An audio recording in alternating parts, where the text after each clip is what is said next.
CBS News has learned most of Puerto Rico could get power back on today after the island's strongest earthquake in more than a century. In the southwestern part of the island, the quake knocked some homes right off their foundations. This is what it looks like now in the city of Jauco, where more than 1,000 people slept at an outdoor shelter near a local stadium last night. Our lead national correspondent, David Begnaud, was there. David, good morning to you. I know the gentleman at the power plant told you they're working 24/7. We didn't see anybody working, so I was wondering, how do they get it on so quickly? Why are they so confident they can do this?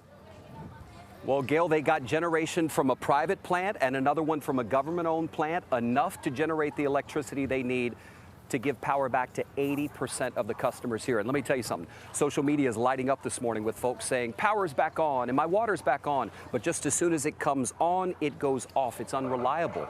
But that's one of the realities of living here in Puerto Rico. The fact that the earthquakes are still happening is why these folks slept outside yet again, feeling safer on a cot under a tent than in their own homes. Listen, this morning, I want to take you into the beautiful mountains of Jauco, where some families are living in their front yard doing the best that they can. Last night was the third night the Gomez family slept outside in a tent. They don't have power or running water.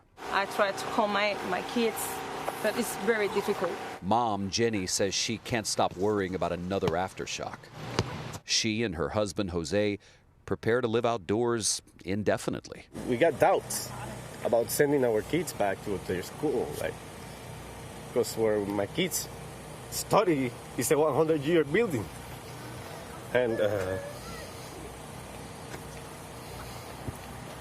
it's going to be tough to get back to the normal life after all these cheeks. But We can. We met the mayor of Jauco, Angel Torres, at a meeting he had with island officials and FEMA earlier in the day. He walked out of that meeting frustrated. I'm not feeling good at all. I have to go back to my town to see the face of my people and try to help them, and we need the help from the government. We live streamed that interview on social media, and I told the mayor we'd check back in with him later. Meanwhile, we were getting messages from people saying, go to the nearby municipality of Peñuelas. There are people in need there. So we did, and we met the mayor, Gregory Gonzalez. I just want to send a message to our nation, to all Puerto Ricans. Here in Peñuelas, we need a lot of water. Based on that, I reached out to the central government to find out why water had not been sent. They told us it was on the way, and we later got these photos showing water being loaded into trucks headed for Peñuelas. We left there and headed to Jauco to check back in with Mayor Torres. When we showed up, he was smiling. The FEMA people came here just like an hour ago, and they say that they will give us in a few hours some pillows, some blankets, some couches. You see, like this that we need. Before we go, we want you to see this: Immaculate Conception Church in Guayanilla. We went there Wednesday. Built in 1841, it was destroyed by Tuesday's 6.4 magnitude quake. It's worth noticing what appears to be untouched. The statues have fallen, the altar's there, the side walls have both collapsed. But the gospel book, untouched. And on the wall there, you see the crack in it, but the picture of Christ appears to be untouched. And sitting on a pew, the baby Jesus.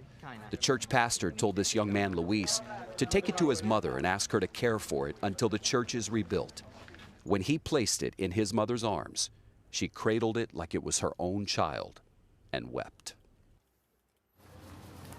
The members of the community who were there and saw that were silent as they watched.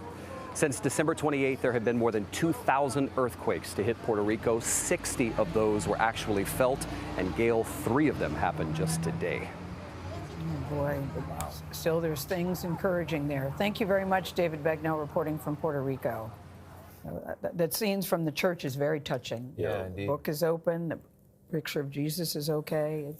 They have a long road back. We cover hurricanes and earthquakes in Puerto Rico. It's worth remembering it's also a gorgeous place to live. And that's why so many people were there. Exactly.